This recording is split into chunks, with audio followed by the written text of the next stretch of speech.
The mental health trauma of losing someone is going to be far bigger than having to stay inside your home.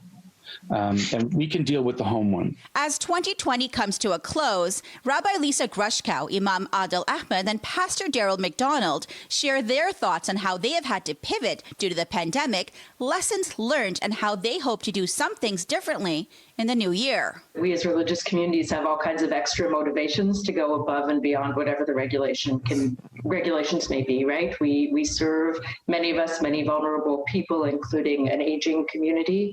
And we also have these religious traditions that teach us how important it is to take care of one another and that the preservation of human life is the highest value. Everybody is facing a different test, a different trial, a different set of hardships.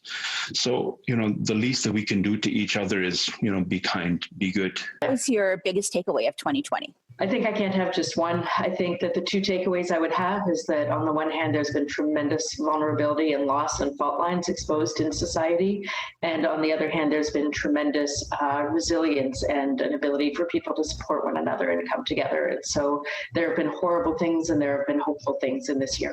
Let's actually learn from this exam that we're going through, learn the lessons, what is necessary in our lives, what are we doing, and let this shape how we deal with those around us. Let's be kind to the people around us, whatever trials they're going through.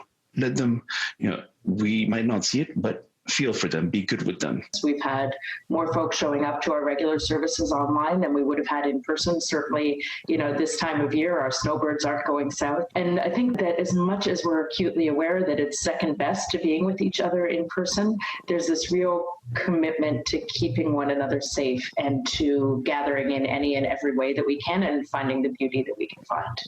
And what I realized was how many people have been excluded from in-person worship. I'm also keenly aware of the amount of people who are excluded because of only having online service. So the two have to start to meet, especially as we move. We can't abandon this way of worshiping once we move into the old way of worshiping. It's going to be all new. Pastor Macdonald shares some lessons he's learned and how he plans to change things moving forward. There's not going to be any more handshaking during Christmas times and stuff, because you get a lot of people coming in. It's cold season, flu season. When we're past the pandemic, if we're past the pandemic, we're going to put a lot of things into place that are going to be more, careful for spreading around germs, especially things like blowing up birthday candles on cakes. Not going to happen anymore. We didn't ask for this situation. There's many situations that, no one asks for. And, this is, a test is never easy. An exam is never easy.